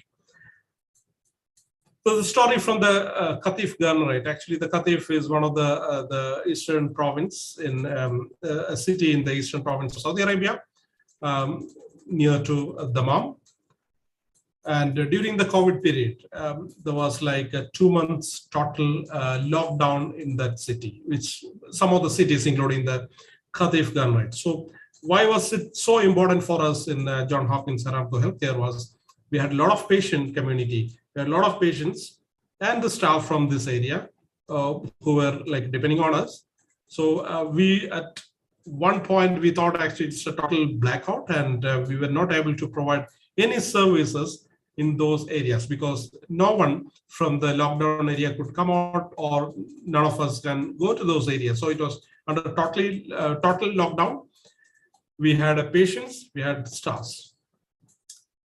So, and it was almost like a 2 months period. And so this is how actually this is really the time we utilize the highest potential in our technology. So we realized that we can extend our technology to those areas. We realized that we got oncologists and we got the oncology nursing staff. We got oncology clinical pharmacists who got locked down in those areas actually. So finally, what I've done is that we have come up with a memorandum understanding with one of the local hospitals to provide the facility, provide the space. In fact, we allocated the staff who is already in the lockdown there into that hospital. We have given the electronic access to those staff which is already there.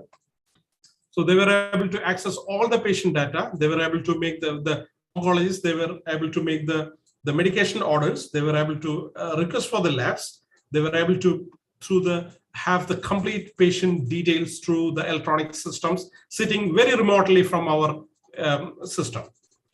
And then the pharmacy used to prepare the medication, the chemo medication from our IV sterile compounding area, transport to that lockdown area without affecting any of this quarantine effects. So we provided almost like more than 100 or 120 patients, complete coverage for the oncology chemotherapy. There were some patients for the immunotherapy, hormonal therapy. Some of them, they just need the palliative support therapy or the radiotherapy.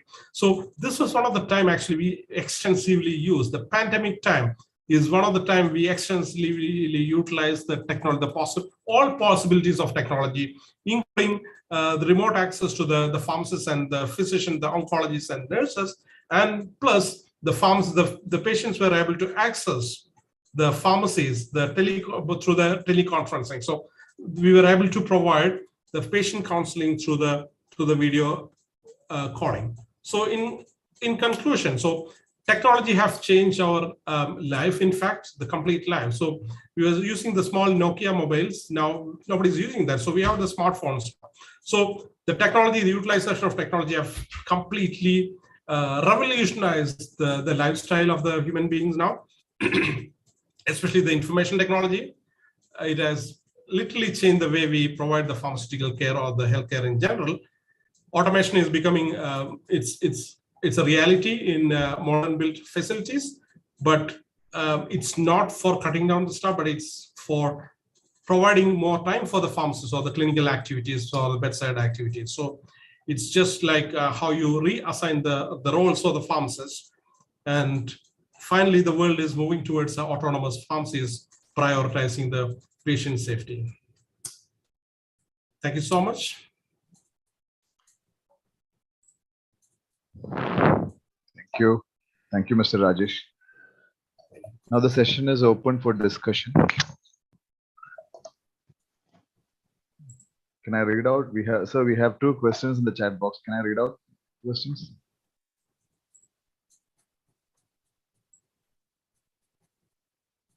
Hello, sir. Am I audible? So I can see the first question here.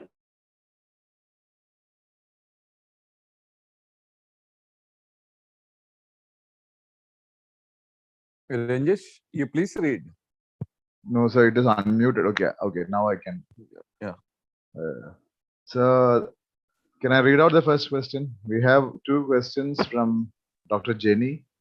One is related to the confidentiality of the database. So, how can we ensure the confidentiality of the database? That is the first question. Okay. So I can see a couple of questions here. One is the second one is regarding the confidentiality of the database, which is a really important question. As I said earlier, the Western world, especially the Western world, they pay a lot of attention to the data privacy and the confidentiality or the patient confidentiality. These systems are not accessible for any persons which is not supposed to handle, first of all. There is something called as, breaking the glass. I'm not sure whether you're familiar with the glass breaking. It's something like you are trying to access the data, which is, you're not supposed to do that. Say, for example, I'm a consultant in oncology, and I have a friend admitted in the hospital, and I'm trying to access his medication profile, even though I'm not as consultant or the direct medical provider. So this is considered to be breaking the glass. And these systems can record the glass breaking, and every hospital will have a data privacy policy, and which is very strict. And this system can periodically run a report and see the data privacy breach, and which could even lead to the termination of the employee. It's very simple. And regarding the first question, I can see the opinion about the administering the vaccination during the emergency situations. Okay, so this is something which I keep, commenting in probably when I use the social media. There are a lot of discussion about the medication prescribing, medication administration by the pharmacist or the clinical pharmacist. There's a lot of discussion. Oh, there was a lot of discussion about that in the past. Something we need to understand, there are some countries which allowed medication administration in limited situations. For example, in US and Canada, they can have the flu vaccination for the pharmacist, provided that you prove the proficiency in that area. You have to have a short-term program, and you have to prove that you are, eligible, or confident in administering those medications. So it's not limited for all the, it's not open for each and every medication. These opportunities are open for limited set of medications. There are countries which provides limited prescribing credentials for the pharmacist, but that is again the limited prescribing credentials, not the complete medication. So you need to really understand between the difference between the consultation process. For example, the vancomycin kinetic consultation is not a prescribing. It's just you are doing a consultation. It's not a prescribing. So that can be provided, but you don't have a credential to prescribe the medication because you are not an authorized physician, right? So this is a difference. So of course, there are countries which allowed the vaccination, including the flu vaccination for the pharmacist, and it's exclusively done by the pharmacists in clinical, in US and Canada. Okay. So we have a question from Manju CS from Calicut Medical College. So her question is automation, whether the automation will help to make the therapy more individualized and optimized. Yes, so that's one of the purpose of the utilization of technology. It provides individualized the possibilities for the individualized therapies, and also you can say that the latest therapeutic guidelines or evidence-based guidelines are incorporated to these systems actually. So that's why we call it as a smart system. So that's why when you use this kind of system, you can have a lot of lab reports available in your fingertip as a pharmacist. You can access all the data. You have access to the complete laboratory reports.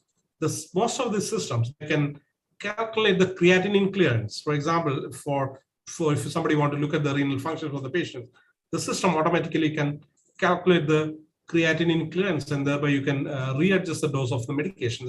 If you see that somebody coming up with the creatinine clearance less than 50 or less than 30, or somebody is with undergoing hemodialysis, somebody is undergoing peritoneal dialysis, somebody is undergoing CRRT, continuous renal replacement therapy. So you can utilize these systems for highly individualizing the treatment plans. Of course, we can do that. So can I have some questions. So sure. Initially you were rushing through some slides, and I suppose one slide was that Prime Minister Modi related to health card.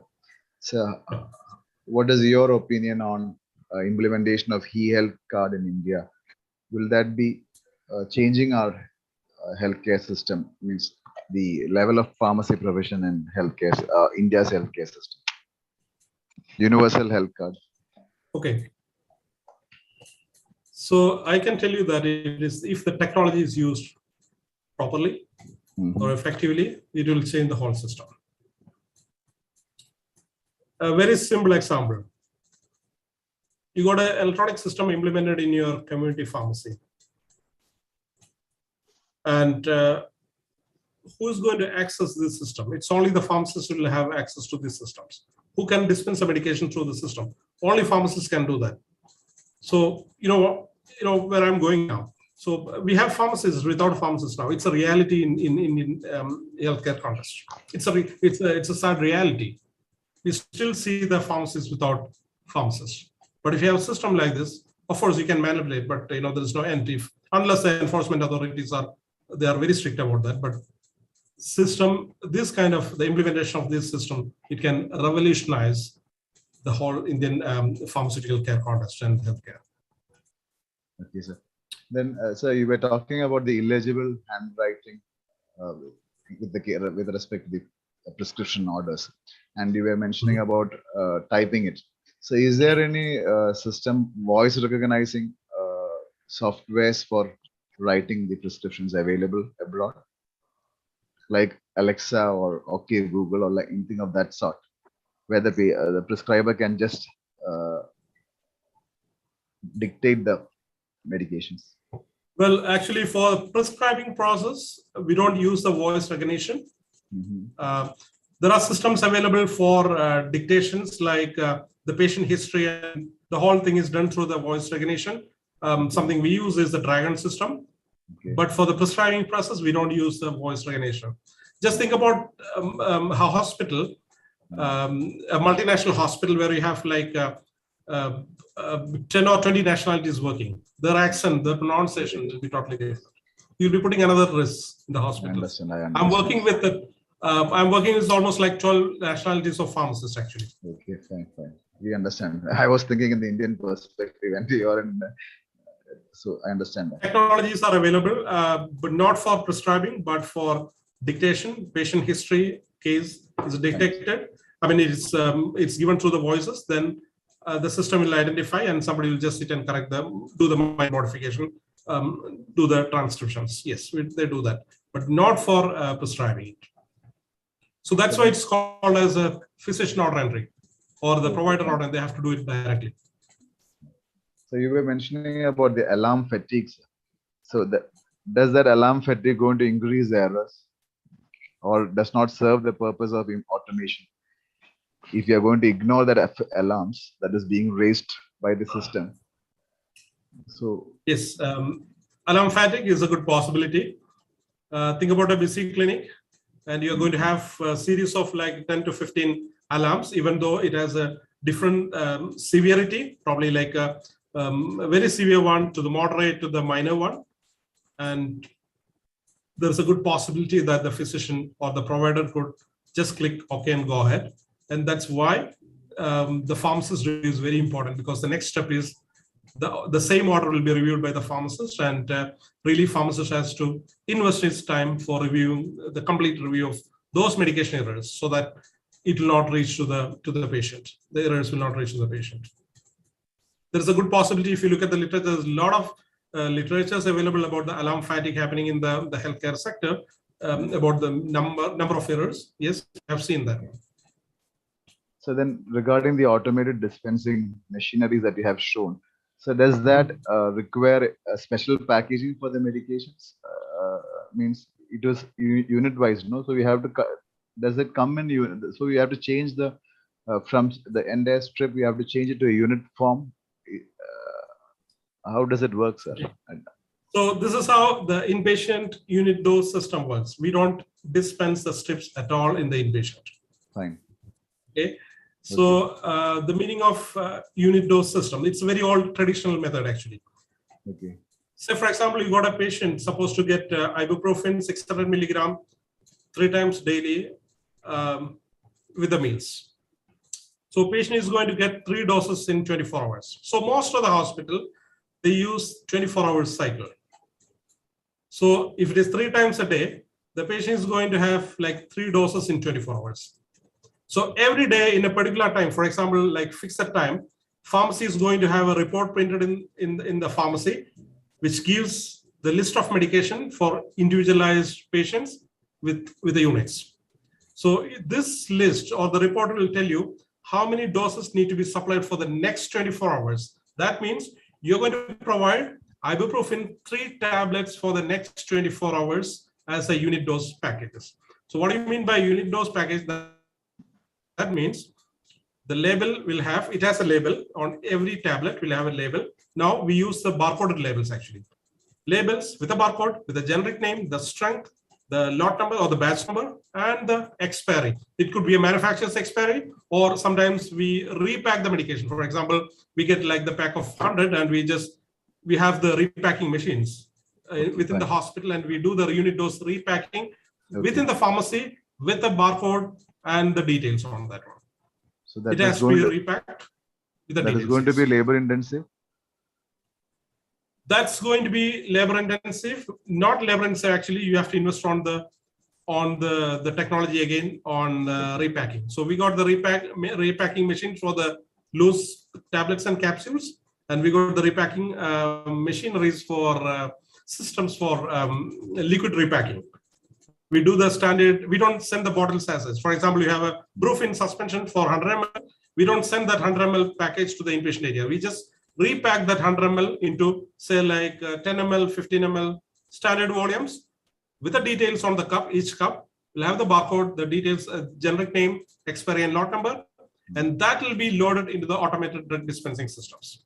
Okay. So every unit will have the minimum details, which includes generic name, the lot number, the expiry, and probably the manufacturer's name. Okay. So that's it from my. So is there any question anyone want to ask directly to the speaker? Hello, sir. Good evening, sir. I'm Rashmi. Please go ahead, Rishmi. Okay, sir, very informative session, sir. Thank you for that. And as I went through the speaker profile, I could see two words, which needed Googling. One was that of the post of a pharmacist champion, and another one was a green belt in Lean Six Sigma. So could you throw some light on that, please? Because we are not familiar with those terms. Okay, so let me start with the second program, which is green belt. This is like a program for the process improvement, which is used in the industries, not only for the healthcare. It can be utilized. Lean Six Sigma is a process improvement tool for the industries.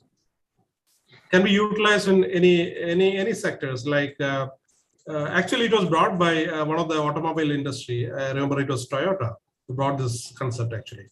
So Lean Six Sigma is a process improvement tool, and we got a different certifications on that actually, this process improvement tool. You can start with green belt, okay, and you can proceed to the black belt, something like that. Okay, it's not karate, but it's very similar to that one. It's a tool used for the process improvement in industries. You can utilize this tools in any industries, including the healthcare sector. So if you are in the healthcare sector, mainly it is used in the quality improvement process, and pharmacy QI or the hospital QI. You can see almost all of them, they are certified with the Lean Six Sigma.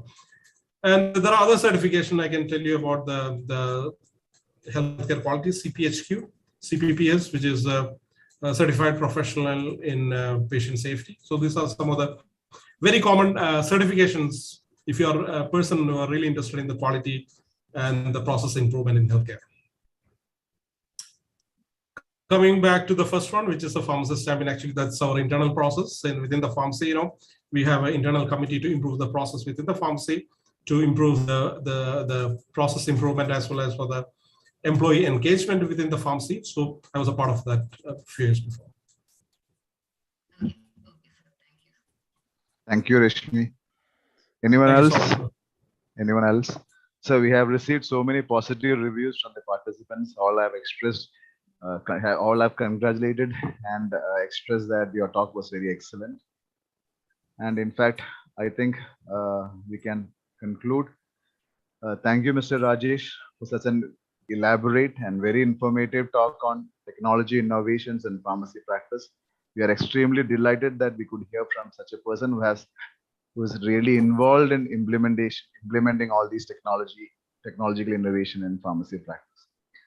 Then, as you have shown in the first slide, the 1999 that report you are mentioning, to err is human and to forgive is divine. But as far as our healthcare system is concerned, we cannot make any error. And I think with the implementation of these technologies, we can aim for a healthcare system with zero error. So thank you, sir, very much. Thank you very much for giving an opportunity to hear from you. Over to you, Sonu. Sonu, are you there? Yes, sir. Yes, sir. Thank you. Thank you, sir. Thank you, sir. I would like to thank our knowledgeable speaker, Mr. Rajesh Thalapparambath, and our efficient moderator, Mr. Ranjit C, for these wondrous moments on behalf of all the participants. Thank you so much, both of you. Now, we are here at the official ending of the session. As we know, gratitude is the language of heart. Our teaching faculty, Mrs. Rashmi Krishna, Assistant Professor of Pharmacy, College of Pharmaceutical Sciences, Government TD Medical College, Alapura, to propose the vote of thanks. Over to you, ma'am.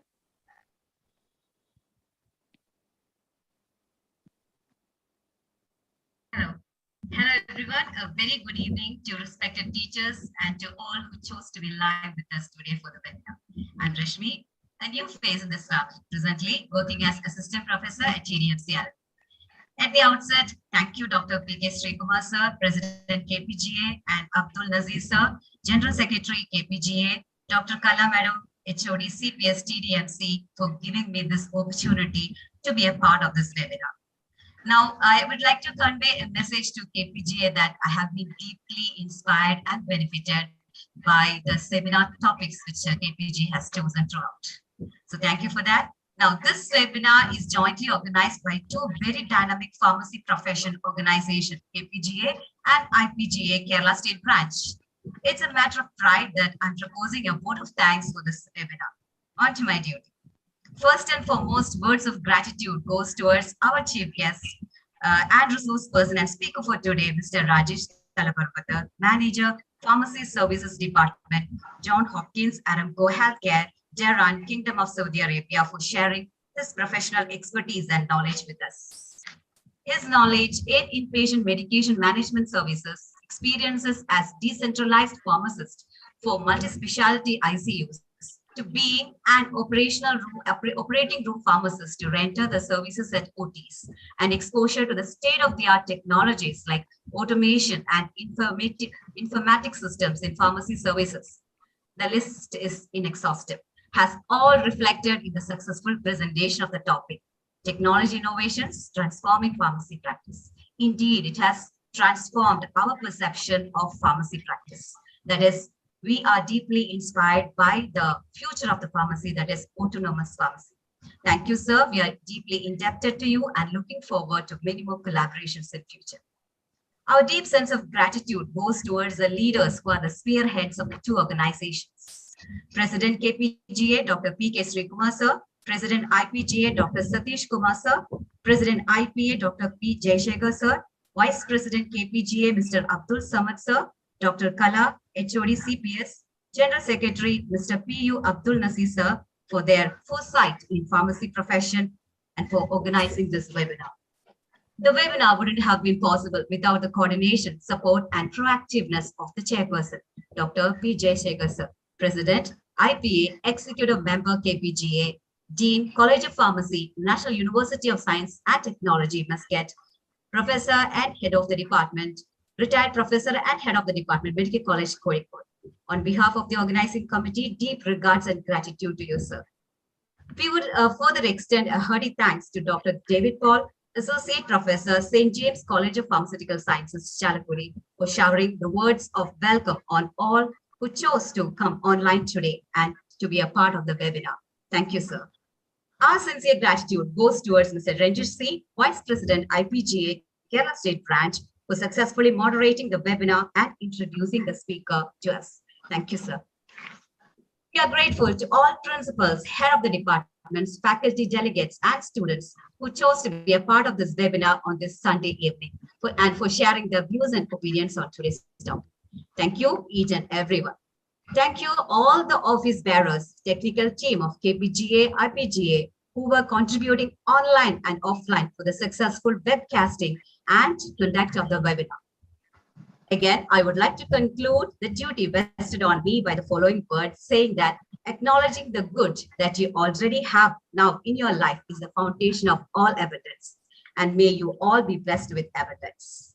Good night. Happy Eid. Over to you, Sonu. Thank you so much, ma'am. Once again, I thank all of you for your valuable participation and patience throughout the sessions. I hope all of you will be benefited from the session. So, dear pharmacists, any sufficiently advanced technology work? Let's wait for more magics in pharma sector where we could serve the community in a better way.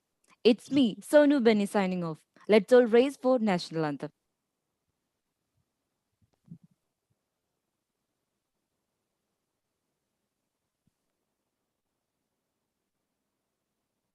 जनगण मन अधिनायक जय हे भारत भाग्य विधाता पंजाब सिंध गुजरात मराठा द्राविड उत्कल बंगा विंध्य हिमाचल यमुना गंगा उच्चल जलधि तरंगा तव शुभ नामे जागे तव शुभ आशीष मांगे गाहे तव जय गाथा जन गण मंगलदायक जय हे भारत भाग्य विधाता